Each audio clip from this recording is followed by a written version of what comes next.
నమస్కార్ సలాం exo మీ ఇంటి వంట కాశ్మీర్ స్పెషల్ ఎపిసోడ్ కి మీ అందరికీ స్వాగతం.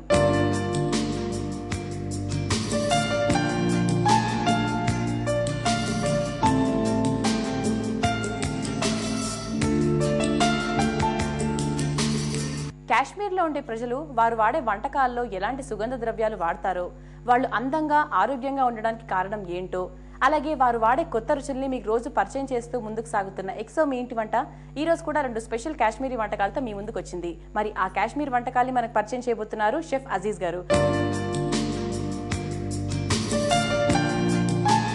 మరి ముందుగా అజీజ్ గారికి వెల్కమ్ చెప్దామా? అజీజ్ గారు వెల్కమ్ సార్. వెల్కమ్ టు ఎక్సో మీ ఇంటి వంట. Thank you very much. మరి మీరు పరిచయం చేయబోయే కాశ్మీరీ వంటకాలు ఏంటి? కాశ్మీరీ గోష్ట్ అని చెప్పి ఉంది, దానికి చూపిస్తాం.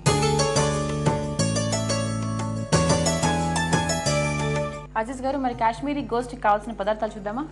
కాశ్మీరీ గోష్ట్ కావాల్సిన పదార్థాలు మొత్తం రెడీగా ఉన్నాయి. ఇక్కడ మటన్, పెరుగు, పాలు, కారం పొడి, బాదం పేస్ట్, అల్లం వెల్లుల్లి పేస్టు, నల్ల యాలకులు, దాల్చిన చెక్క, లవంగాలు, నూనె, ఎల్లిపాయ ముక్కలు, పసుపు, పచ్చిమిర్చి ముక్కలు, ఉప్పు, సోంపు పొడి, కొత్తిమీర.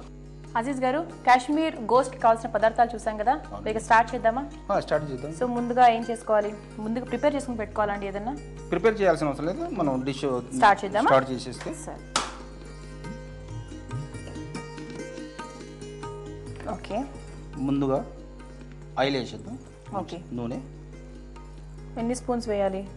మనకు కావాల్సినంత వేసుకోవాలి. ఓకే, 4-5 స్పూన్స్ వేసాం కదా మనం. స్పూన్స్. ఓకే, మరిగిన తర్వాత ఉల్లిపాయ ముక్కలు వేసేయాలి.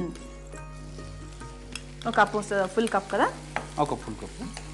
సో బ్రౌన్ కలర్ టర్న్ అయ్యేంత వరకు దీన్ని మనం ఎందుకంటే ఇప్పుడు 300 గ్రాములు మటన్ చేస్తున్నాం, మనం 300 గ్రామ్స్ మటన్ చేస్తున్నాం. దాన్ని బట్టి మనం ఉల్లిపాయ ముక్కలు వేసుకోవాలి. తెలిసిపోతుంది మనకి ఎంత క్వాంటిటీకి ఎంత అవసరం అనేది మనకు ఐడియా అయితే ఉంటుంది కదా. ఓకే, దీంట్లో వేయాల్సిన పదార్థాలు ఏంటో కొద్దిగా డిఫరెంట్ ఉన్నాయి, అవి నేను చూపించేస్తాను. అది ఓకే, బ్రౌనిష్ కలర్ వచ్చేసింది. ఓకే, ఇప్పుడు దీంట్లో అల్లం వెల్లుల్లి పేస్ట్ 2 టీ స్పూన్లు వేస్తే సరిపోతుంది. ఓకే, అవి పచ్చిమిర్చి ముక్కలు వేసేద్దాం. ఓకే,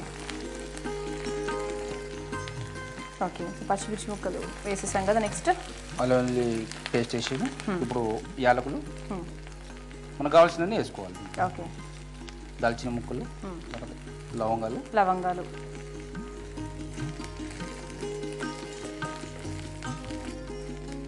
పసుపు వేసేద్దాం. నెక్స్ట్ పసుపు. ఓకే, అజీజ్ గారు, మనకు నల్ల యాలకులు వేసాం కదా, అంటే దీనికి మన యాలకులకి డిఫరెన్స్ ఏముంటాయి? మనకి చిన్న కొంచెం వైట్ కలర్ లో ఉంటాయి కదా. ఫ్లేవర్ ఏదైతే సువాసన ఏదైతే ఉందో దానికి దీనికి చాలా తేడా ఉంటుంది. ఓకే, ఎక్కువ ఇదే వాడుతుంటారు వాళ్ళు. ఓకే, ఇప్పుడు నెక్స్ట్ అండి పాలు మనకు కావాల్సినవి వేసుకోవాలి. ఓకే, అండ్ అక్కడ వాళ్ళు మిల్క్ ప్రొడక్ట్స్ బాగా యూజ్ చేస్తారు కదా, పాలు కానివ్వండి, బాదం పేస్ట్, పెరుగు, నెయ్యి కూడా చాలా వాడతారు. అవును, ప్రతి వంటలో వాళ్ళకి ఎక్కువ శాతం నూనె బదులు ఎక్కువ నెయ్యి వాడుతుంటారు కదా. దీంట్లో ఇప్పుడు పెరుగు వేసేద్దామండి. ఓకే,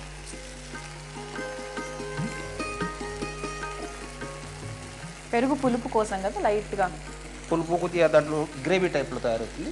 మసాలా ఉంటుంది, దాని గురించి పెరుగు యాడ్ చేస్తాం. టేస్ట్ కూడా డిఫరెంట్ వస్తుంది. ఓకే,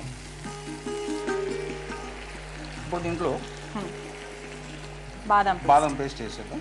బాదం పేస్ట్ అంటే మనకు ముందు ఉడకబెట్టాలండి? ముందు ఉడకబెట్టాలి. ఉడకబెట్టి దాన్ని తోలు తీసేసి గ్రైండ్ చేసుకోవాలి. ఓకే, సో వాటర్ వేసి ఎన్ని గంటల పాటు ఉడకబెట్టాలి? అలా అవసరం లేదు, ఒక 15 నిమిషాలు ఉడకబెడితే ఓకే, 15 మినిట్స్ సరిపోతుంది. మిరప పొడి వేసేద్దాం. ఓకే,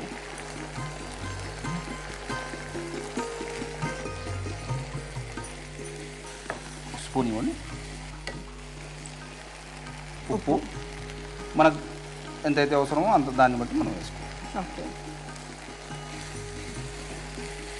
ఇప్పుడు దీంట్లో మాంసం యాడ్ చేసుకోవాలి. ఓకే, అంటే గ్రేవీ లాగా తయారు చేసుకున్న తర్వాత దీనికి మటన్ యాడ్ చేసుకోవాలి. మంచిగా దానికి వేయించుకొని వాటర్ యాడ్ చేయాలి.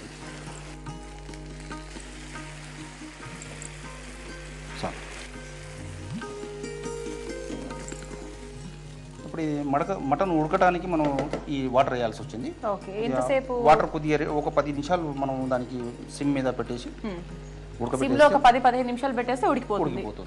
వాటర్ కూడా రెడ్యూస్ అయిపోతుంది, గ్రేవీ థిక్గా వస్తుంది. ఓకే సరే, ఒక 10 నిమిషాల పాటు వెయిట్ చేద్దాం. మరి కాశ్మీరీ గోస్ట్ ఉడకాలి కదా? ఉడకాలి. ఇప్పుడు ఇది రెడీ అయిందండి, దీనికి కుక్ అయిపోయింది. ఇప్పుడు ఇది ఓకే, మటన్ అయితే కుక్ అయింది. ఓకే, సో ఇప్పుడు లాస్ట్ ఏంటి? లాస్ట్లో ఈ సోంపు పొడి వేసి దీని ఫ్లేవర్ చాలా బాగా వస్తుంది. అవునవును, అక్కడ ఎక్కువ యూస్ చేస్తూ ఉంటారు కదా. మన జనరల్ గా ఇక్కడ అన్నం తిన్న తర్వాత సోంపు వేసుకుంటాము. అన్నం తిన్న తర్వాత సోంపు వేసుకుంటాం, దాని ఫ్లేవర్ కూడా చాలా బాగుంటుంది. అవును, కొత్తిమీర వేసేద్దాం. ఓకే, ఇది లాస్ట్కి వేయడంలో ఏంటంటే దీని ఫ్లేవర్ చాలా బాగుంటుంది. అయిపోయింది ఇది. ఓకేనా, సర్వ్ చేసుకుందాం.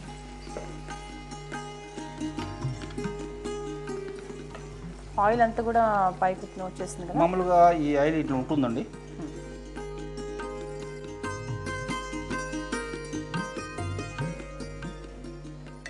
అనేది సర్వ్ చేసేటప్పుడు కొంచెం గార్నిష్ చేసుకుంటే చూడడానికి కూడా చాలా బాగుంటుంది. టేస్టీ ఫుడ్కి మంచి గెటప్కి మంచి లుక్ కూడా ఉండాలి కదా. లుక్ కూడా అవసరం కదా, కాబట్టి ఇది కాశ్మీరీ గోస్ట్. టేస్ట్ చేయండి మీరు. ఓకే, ఎలా ఉంది చెప్పండి.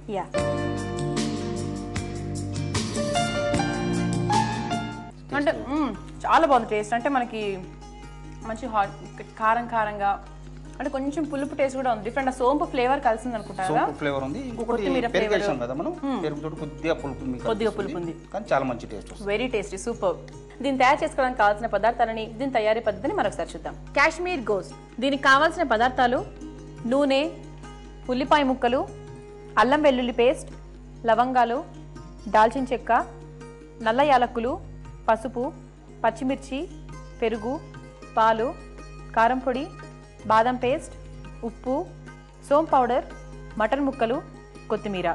దీన్ని తయారు చేసుకునే విధానం: ముందుగా స్టవ్ ఆన్ చేసి కడాయి పెట్టి నూనె వేసి వేడి చేయాలి.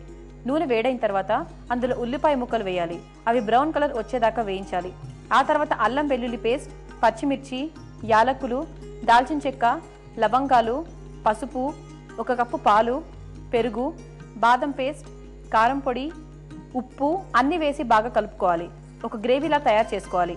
గ్రేవీ తయారైన తర్వాత అందులో మటన్ ముక్కలు వేసి కొద్దిగా వాటర్ పోయాలి.